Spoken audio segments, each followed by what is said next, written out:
Good morning or afternoon. I suppose I don't really know when you're watching this. Today we will be talking about creating your first Google Classroom. So the first thing to do when you begin is be sure that you are logged in as a ecsdnet.org user. Do not use your evansville.k12.widus domain, and do not use your personal account. If you are logged into the browser itself, your little icon should be up here.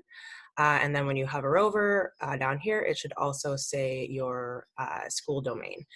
So please make sure that those are correct. Sometimes you can be logged in as more than one person on one browser or device. If you have issues with that, there is a video I made yesterday that can help you.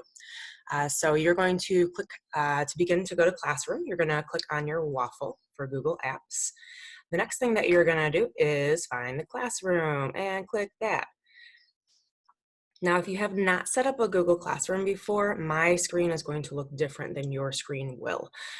You probably have something that says, are you a teacher or are you a student? Be sure to say that you are a teacher.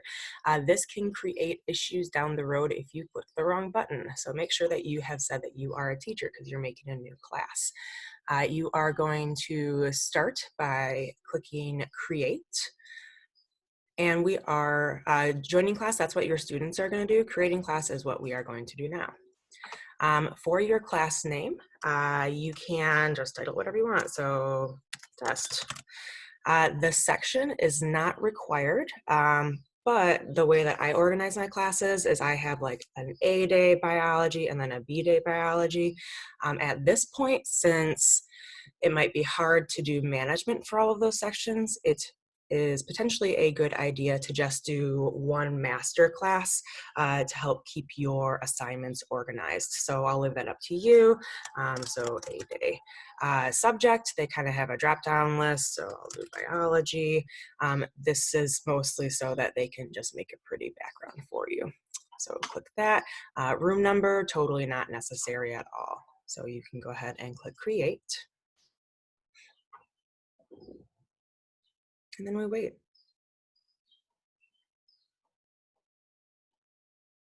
All right, it will take you directly to your brand new screen. There are a few nice features about this. The first thing that you're gonna see is that it has taken us to this Stream tab. The Stream tab is like a stream of consciousness. It's messy and disorganized. It really only posts things in the order that you post them. So let's say that you post 5 assignments at a time. Instead of having the one that is like due next at the top of the page, which is what would make sense to my brain, it just puts whatever you posted last. So sometimes kids will do things out of order accidentally if you only use announcements to add things. So I actually really don't advise using the stream page very often. You're going to just want to go to classwork, all right? That's what you're going to be using for the majority of your time here. But back to stream, because I want to show you guys how to get codes to your classes. The next thing, of course, is that you need to disseminate this information to your students so they are in the right class. So if you click this little display icon, it makes this nice and big. So someday if you want to project this onto a smartboard or something, you can do that.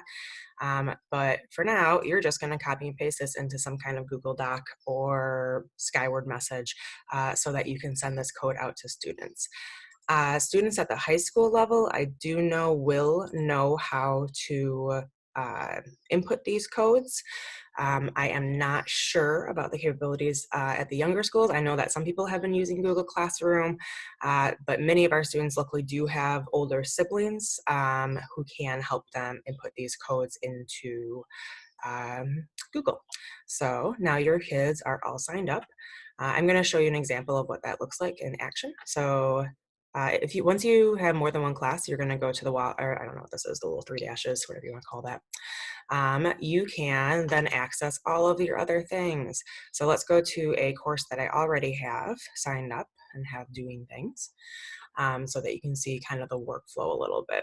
So as we get to this page, you're gonna see a huge list of just stuff that I've worked on over this period of time. Some handy things that Google will do, again, they land on this page.